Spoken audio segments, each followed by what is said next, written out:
HS 2.7, secretions of the stomach. Let's have a quick look at what we've done so far. We looked at the anatomy of the stomach, with the corpus and the antrum, the big parts of it.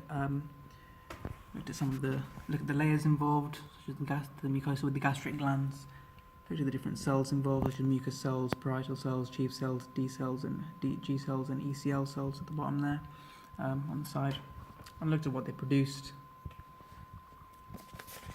Looked at where the cells are located. For example, the corpus is mainly parietal cells, the antrum and pylori is G cells and D cells. Which is the mechanism of acid secretion and the importance of carbonic anhydrase in this reaction to make bicarbonate, which goes to form the alkaline tide, and protons, which are pumped out by the hydrogen-potassium pump. Looked at the closer structure of the hydrogen-potassium pump with the alpha subunit with ATP and the beta subunit to target the membrane, and then looked at the overall mechanism, so water coming in, reacting with carbon dioxide, making this hydrogen coming out, and the pump being inhibited by meprazole.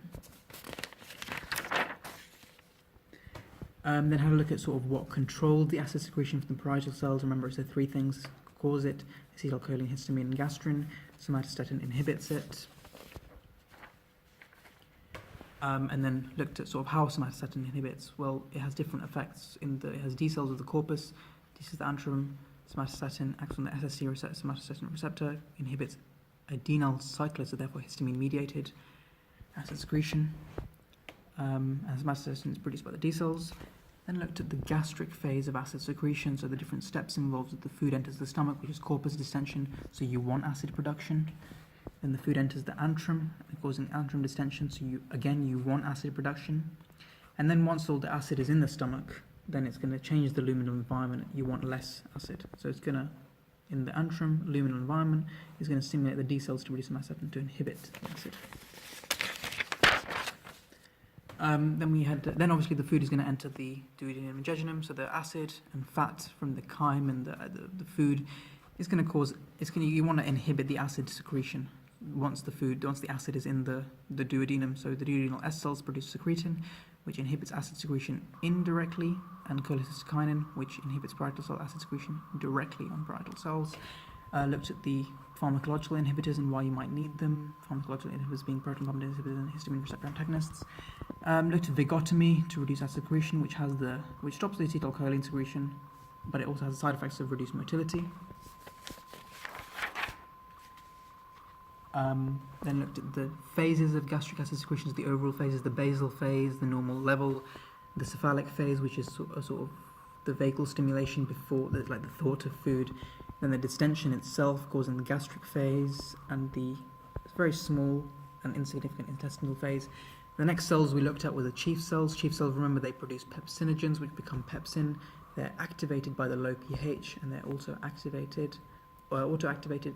I forgot to mention they're inactivated at high pH. Pepsin causes protein digestion, as well as the acetylcholine stimulates the chief cells. Both the G cells and the acetylcholine cause acid secretion. So basically, protein digestion is very well linked with acid secretion. Then we looked at mucus cells. Mucus cells, remember, they make bicarbonate mucus to neutralize epithelium, and they're inhibited by, they're stimulated by prostaglandins. But prostaglandins can be inhibited by non-steroidal anti-inflammatory drugs. Remember, prostaglandins, they're made from arachidonic acid. You can either follow this pathway or this pathway. This pathway is bad, causing inflammation. This pathway is good, helping you out. Steroids target this COX-2 pathway, whereas NSAIDs target both pathways, so therefore they have side effects. Looked at Helicobacter pylori, which is a gram-negative bacteria, which is acid-loving. It's got some adaptations, which we talked about. And it has different effects in the corpus and the antrum. In the corpus, it causes hyperchlorhydria and gastric ulcers, because the corpus is very central to the body of the stomach. Whereas the antrum, which is lower down, it will cause hypergastrinemia by stimulating G cells and duodenal ulcers. And parietal cells, remember, they also produce intrinsic factor for B12 absorption, and B12 absorption allows red blood cell production. So if you lose the intrinsic factor, you're going to get pernicious and megaloblastic anemia. Pernicious meaning less red blood cells. Megaloblastic means larger red blood cells, because they're getting big but not splitting. Finally, gastrectomy from the SGT. Gastrectomy It will remove the parietal cells. You're going to lose intrinsic factor and lose acid, resulting in hyperventilation to bring the acid up.